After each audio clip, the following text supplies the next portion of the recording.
fourth monkeypox case. The health department says it is not yet enough to declare a local transmission of the viral disease. And these never-before-seen images of the largest planet in the solar system, NASA has released new photos of Jupiter.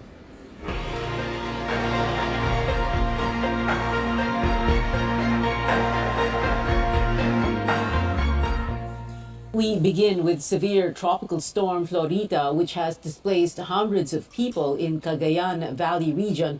Florita is bringing heavy rains and strong winds with storm alerts up in a number of areas in the region. In Cagayan province, local officials reporting that two people, one in Tuguegarao City and the other in Enrila town, were injured because of fallen trees. We're in the storm path with almost 500 people evacuated. In the municipality of Peña Blanca, strong winds and rain in nearby Tuguegarao City, massive floods turned roads into rivers, as seen in this video taken outside the Cagayan State University Carig campus. In another video, a number of homes in a subdivision are flooded while some people wade through ankle to knee-deep water. Bago pa man pumasok sa itong si STS Florita, nararanasan na ng probinsya ang araw-araw na pag-uulan. So yung saturation level po ng aming lupa ay hindi na masyadong nakakapag-absorb. So ang worry po namin, kapag binagsak tuluyan ng STS Florita, yung kanyang daladalang tubig, we are worried baka magkaroon kami ng rain-induced landslides and floods. Florida's impact prompted President Bongbong Marcos to suspend work and classes earlier this afternoon until tomorrow, August 24th. The order covers government offices and public schools in Metro Manila, Cavite, Laguna, Rizal, Bulacan, and Zambales. Florida made landfall in Macunaco, Isabela this morning. The province is no longer under any storm signal, but moderate to heavy rains are still forecast there. We now go above and beyond the headlines with Isabela Governor Rodolfo Albano III. Good evening, Gov. Thank you very much for taking our call. We understand hindi po tayo pwedeng mag-Zoom dahil mahihina ang signal, but you can still be contacted by telephone. Yes, thank you very much, Pia. Thank you very much for your concern. Here in Isabela, we're not experiencing that much flooding like what's happening in our neighboring province in Cagayan. Okay. Pero meron, yeah. pero meron pa ring effects, no? Impact. Yeah. Ang impact nito, hindi na passable yung mga bridges, yung mga overflow bridges diyan sa Santa Maria. This is in the northern part ng Isabela, no? Sa Santa Maria and sa Santo Tomas, Isabela. But yung mga hindi pa natatapos na big bridges na kasama nitong mga overflow bridges, pinadadaanan ko na ng mga tao, basta tao lang and motorcycles. So kasi hindi pa sila kailangan buksan pero pinabuksan ko na rin just in case na syempre pag may emergency, binubuksan na namin itong mga bridges na ito.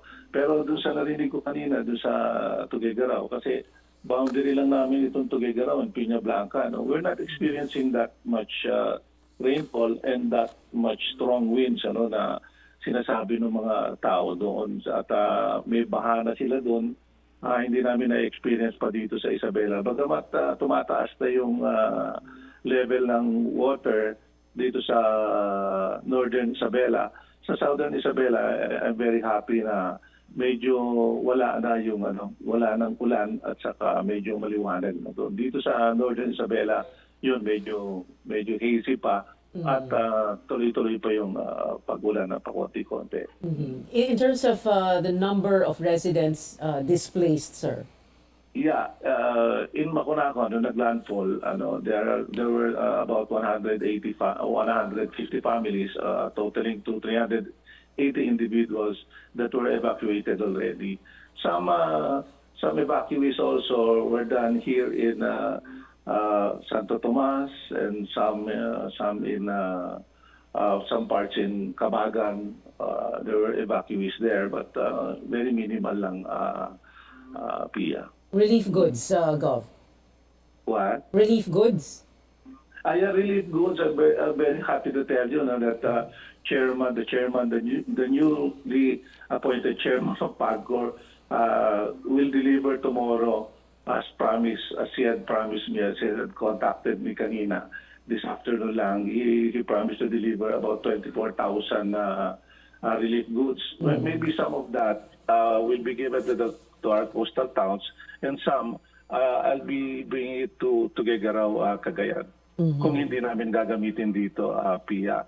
Kasi syempre sharing na lang kami sa mga kapitbahay na nadadamay dito sa bagyong ito. No? Surprisingly, Pia, last Sunday, nagkabahaan na rin kami dito because of heavy downpour of torrential rains and in the municipalities of San Manuel and Aurora. Nabutas yung mga canals and yung mga lumang creeks na hindi makadalo yung tubig, yung creeks na biglang napuno ay umapaw doon sa mga rice fields, nagkaroon ng baha dyan sa dalawang municipalities. Pero as of now, okay pa kami. Well, that's good to hear, Governor Rodito, that you will share what you no longer need eventually. Yeah, At the same time, kanina pinag-uusapan po natin yung mga displaced families. So that means two things, that schools, I suppose, were used for as evacuation centers, and at the same time that displaced nga po sila, nakabalik na po ba sila sa kanilang mga bahay, and were they able to return to homes that are still intact? No, isama ko na ako na hindi pa namin pinababalik sila sa mga coastal areas. Kaso lang, wala kaming doon only communications lang, ang radio communications lang nangyayari sa Maconaco kasi walang daan papunta dun sa eastern side lang, Isabela. Doon sa coastal town. So nahirapan kami mag-monitor talaga doon. But everything is in place na. Last night pa, nung sinabing darating si Florita dito. So in place na kami na naglagay na kami ng positioning of relief goods. Actually, sa akin ang palagay, sana wag lang mag-ulan hanggang bukas ng ng umaga ay hindi makakabaha dito sa lalawigan ng Isabela. Except doon sa Cagayan, doon nagkakabaha na dyan, talagang malaki na ang problema dyan, Pia. Gov, sorry po, ano po yun? Yeah, alam mo, Pia, nag-usap kami nila Presidente just last Tuesday about yung sa zona niya about integrated water resource management na prelude to the creation of the water department na gusto i-create ng Congress. Dinala ko si Secretary Babe Simpson doon sa kanya at napag-usapan doon na talagang kailangan na tayo i-manage itong water resources natin dito sa Pilipinas kasi napapasalamat si Secretary Simpson kasi ang gusto ni Presidente, sinabi na ni BBM, si President BBM, nung zona niya yun, at talagang yung pag-address ng water problem dito sa ating bansa, kailangan na magawa na sa lalong madaling panahon. At in-explain ni Secretary Babe Simpson, kasi expert siya sa water, di ba? I-explain niya itong kinakailangan na ito, especially na 30 agencies, po na rin ni President BBM na bakit 30 agencies yung nasa water natin, yung water agencies natin na hindi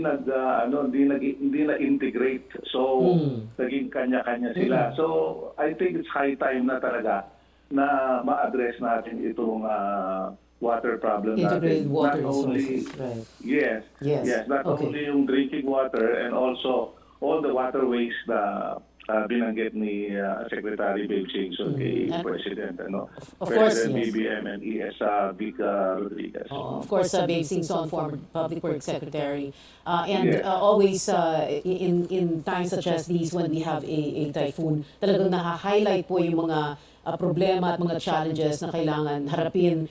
For example, integrated water resources management. At the same time, all these roads and bridges that must be maintained and or built.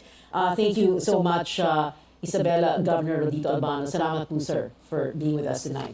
Florida slightly weakening as it cuts through the northern portion of Apayao in the Cordillera region. Pag-asa says the severe tropical storm is moving northwestward at 20 kilometers per hour. It is expected to exit the country's weather monitoring area Wednesday afternoon. Signal number 3 is up in Ilocos Norte, Apayao, the southern portion of Babuyan Islands, and mainland Cagayan. The Weather Bureau warns storm force winds may cause significant threat to life and property. Ifugao, Mountain Province, Kalinga, Abra in Cordillera, and Ilocos Sur and the rest of Babuyan Islands are under signal number 2. The entire Nueva Vizcaya and Benguet provinces have been downgraded to signal number 1, together with La Union, Quirino, the northern portion of Nueva Ecija, and parts of Aurora. Executive Secretary Vic Rodriguez speaks up for the first time on the supposed illegal sugar importation order. Rodriguez is pinning the blame on 2 former Sugar Regulatory Administration officials. Amor Santos has the details or the highlights of the Senate Blue Ribbon Committee's hearing. More details emerge about the controversial Sugar Order Number 4, which was supposed to allow the importation of 300,000 metric tons of sugar. Executive Secretary Vic Rodriguez admits to receiving a draft order on August 5th and that he did not respond to queries made by then Agriculture Undersecretary Leocadio Sebastian thereafter. And the message contains, and I quote, Good afternoon, ES Vic. Any instruction from the President after his meeting with SINAG on sugar and on fertilizer for farmers? Thanks. I purposely did not answer him dahil wala pa pong tugon ang Pangulo sa 3 bagay na ito. When the order was released anyway, Rodriguez says he confronted Sebastian and the other signatories. Sebastian insists he was authorized to sign orders on behalf of the agriculture chief, a position also held by President Bongbong Marcos. Although he failed to ask Mr. Marcos about Sugar Order Number 4, he says he acted in good faith in the face of a looming sugar crisis. If I don't act, I could be reprimanded or something like that. But if I also act, that's also the risk, Your Honor. Sa pulis at sa military, maraming namamatay sa maling akala. Pag nag-assume ka lang nag-assume, ay talagang lives are at stake. Senate President Mitsubishi says the bags of sugar seized by authorities in local warehouses do not paint a picture of a shortage. But Sebastian maintains that without importation, supply would only last until end of August. This is backed by the former administrator who drafted the order. Different bodegas from Quezon City, Laguna, Bulacan, Pampanga. Is this a shortage? Is this the shortage that you're saying? You mentioned we have 123,000 metric tons.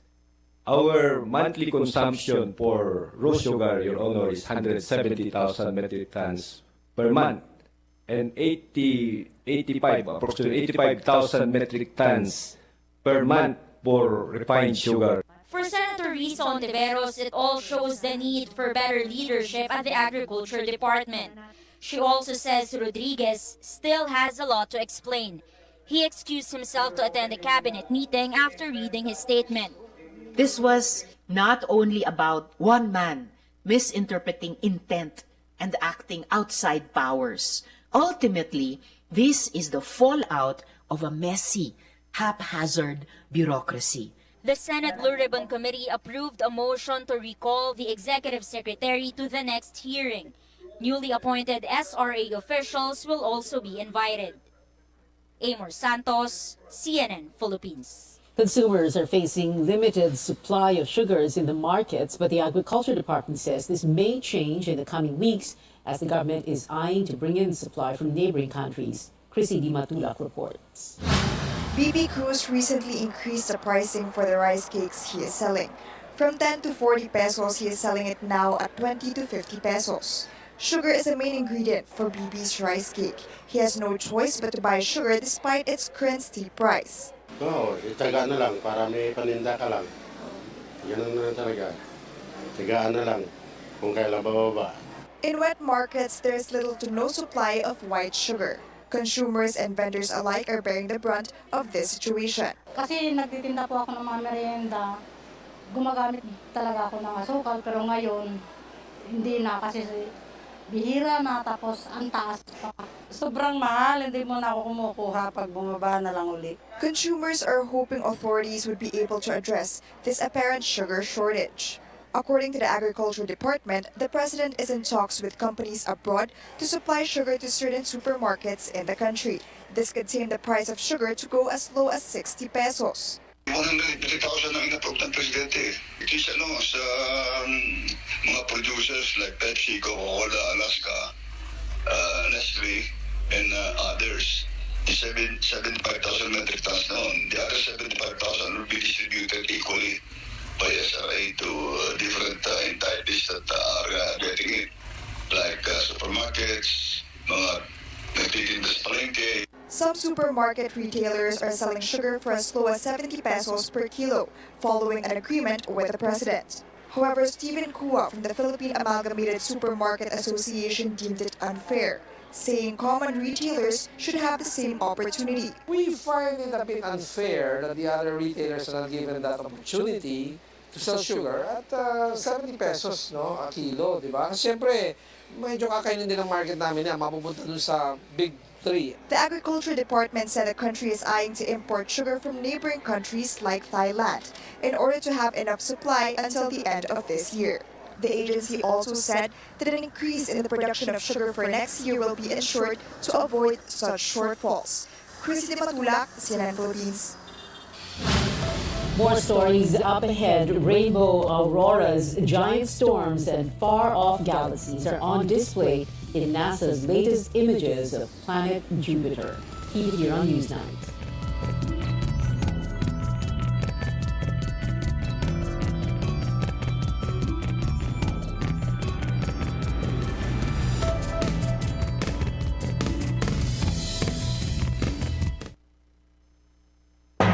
Ito ang RPN, Radio Philippines Network, DXKT 1071 sa inyong mga radyo, ang Radyo Ronda sa Davao.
Welcome back to CNN Philippines. Authorities keeping an eye on the level of Marikina River because of non-stop rains.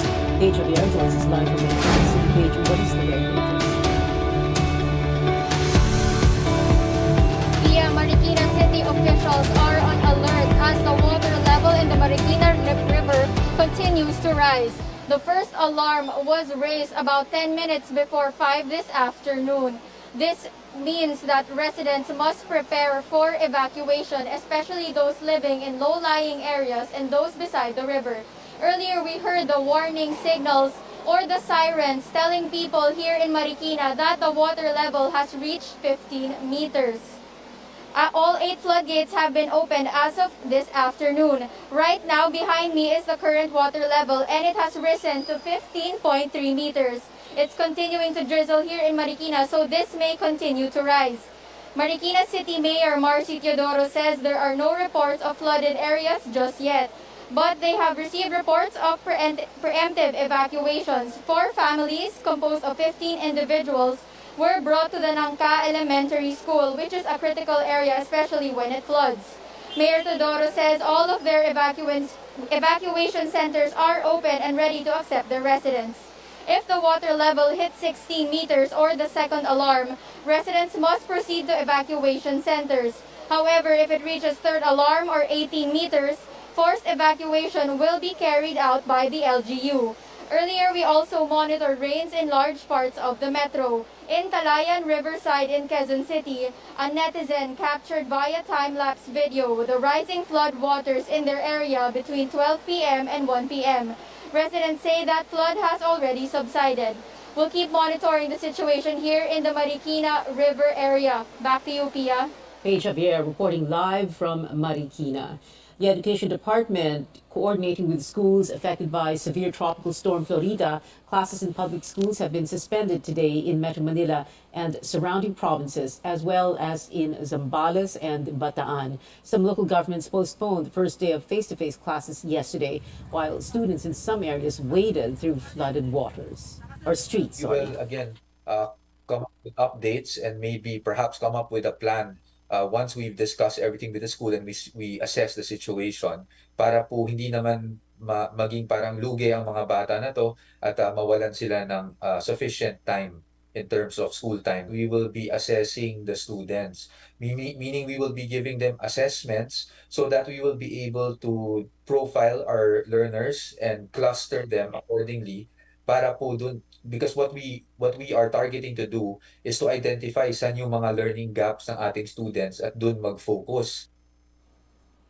For the DepEd, school opening went smoothly. The agency says it has identified schools that lack desks and armchairs and is looking to hire more teachers. Some public schools in Cebu province still recovering from the impact of Typhoon Odette roughly 8 months ago, with hundreds of classrooms still unfit for learning. In one of the biggest schools in Cebu City, the APAS National High School, 14 classrooms were damaged or have no roofs.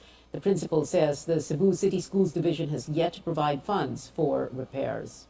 Meanwhile, DepEd addressed a viral video taken by a newspaper reporter inside a school in Manila. The video shows grade 7 students of the Jose Abad Santos High School seated on the floor. The caption stated that chairs inside the classroom were not enough for all students.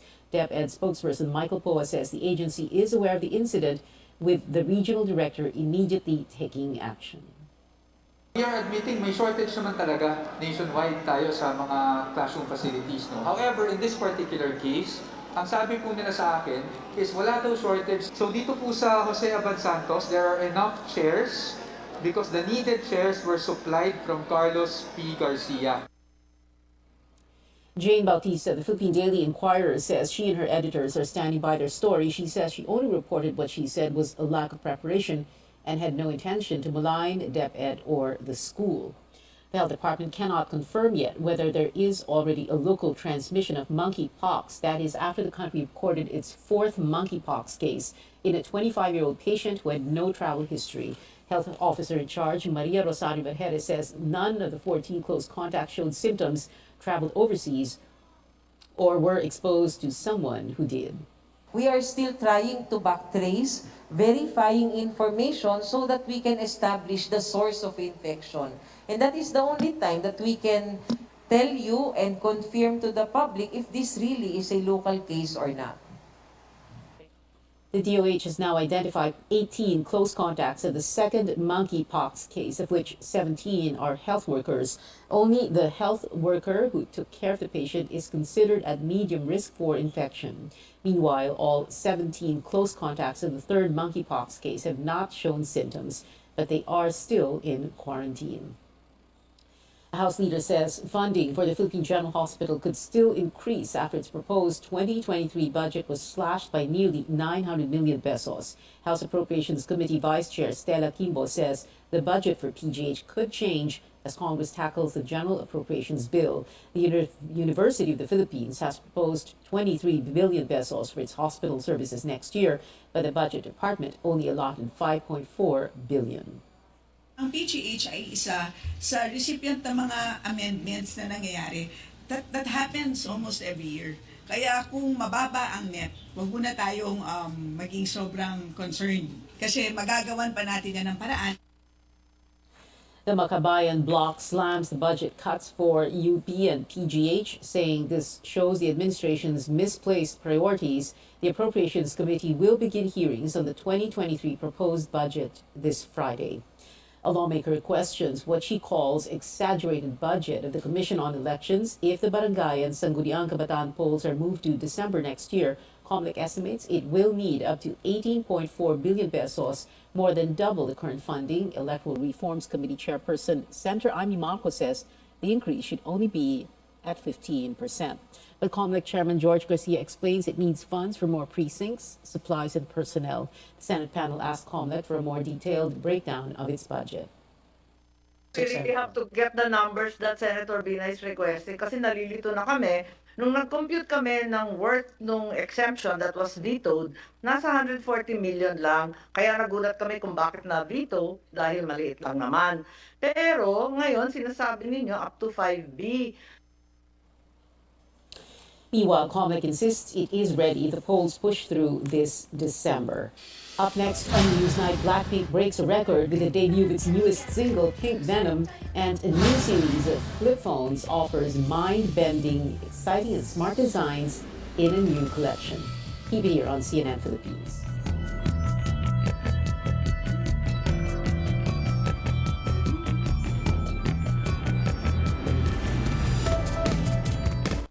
It can be dangerous out there. Buti na lang there's locally superfruits. Para sa akin, super nutritious, super delicious. All superfoods contain more antioxidants. Ito ang RBN, Radio Philippines Network, DXKT 1071 sa inyong mga radyo, ang Radyo Ronda sa Davao.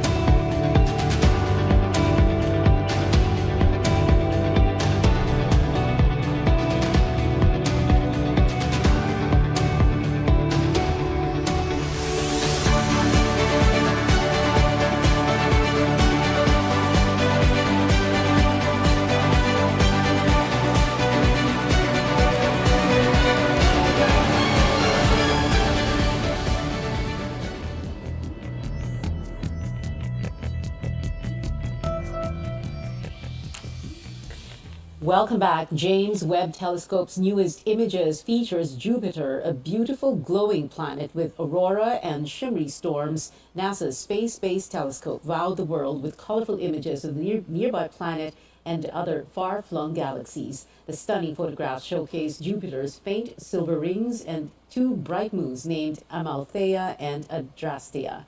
From outer space to sports, Team Philippines looks to nab its first win in this year's ABC Cup for Women, facing China later at 7 p.m. at the PhilSports Arena in Pasig. The Philippine squad, made up of creamline players, dropped its opening match against Vietnam in straight sets on Sunday, but the Coon Smashers may come out in full force tonight with ace setter Gio Morado de Guzman and head coach Sherwin Meneses expected to make a return after missing the first match because of health and safety protocols. Blackpink's hit new single Pink Venom enjoyed a massive opening day as it hit the #1 spot in streaming platforms. It is the most watched music video of 2022, according to online streaming platform YouTube's first 24-hour view ranking. With a staggering 90.4 million views on its first day, Pink Venom is the group's biggest music video debut so far. And that is it for tonight. Join me again on News.ph at 7 p.m. I'm Pio HONTIVEROS for Newsnight, where we go above and beyond the headlines. And before we go, we leave you with an exciting look at some much-awaited devices. Samsung aims to change our behaviors forever with the arrival of their new foldable devices, the Samsung Galaxy Z Fold 4 and the Samsung Galaxy Z Flip 4. Samsung Philippines celebrated the launch of the newest additions to the Z series in the Grand Hyatt Ballroom with a live event and special program. Welcome to Greater Galaxy. Meet our latest and greatest Galaxy Z series yet that will continue to reshape the smartphone category and reimagine greater experience for you. We improved the durability even more. We made it lighter, stronger, and we've improved the functionality, the overall functionality of using the new foldable form factor. So the Galaxy Z Flip 4 is the ultimate tool for self-expression. Right? It features the Flex Cam, which gives you the power to unlock new angles as you can pop it down, and it gives you a unique hands-free camera experience. The Galaxy Z Fold 4 is the ultimate tool for productivity. Right? So it's perfect for multitasking. It has features like the all-new taskbar, and with a widescreen, there's seamless transition between apps. So that's perfect, and it's best for go-getters and professionals and goal-driven individuals. You can act as your phone and as a tablet. It's easier to work on the go. As somebody who really loves to travel, especially alone, with the Galaxy Z Flip, you can completely take photos on your own. Like your phone is your own tripod. Alongside these additions to the Z series, Samsung has also announced new innovations when it comes to their wearable technology. The Watch 5 series and the Buds 2 Pro. So we're equally excited about our new wearables that we're launching here tonight. So the Galaxy Watch 5 series is the watch that knows you best. The more you wear it, the more it can help track and monitor your health progress. And it can give you coaching, not just when you exercise, but we have this thing, a very unique feature called sleep coaching. So we can track your sleep, and it gives you very detailed assessment of the quality of your sleep. The Galaxy Buds 2 Pro is our most advanced earbuds. We're leveling up the sound quality. Actually, we can now deliver lossless sound to 24-bit hi-fi audio, which is unique for wireless earbuds. If you thought we became old, now we are older. Yesterday was great, but this year's smartphones is greater.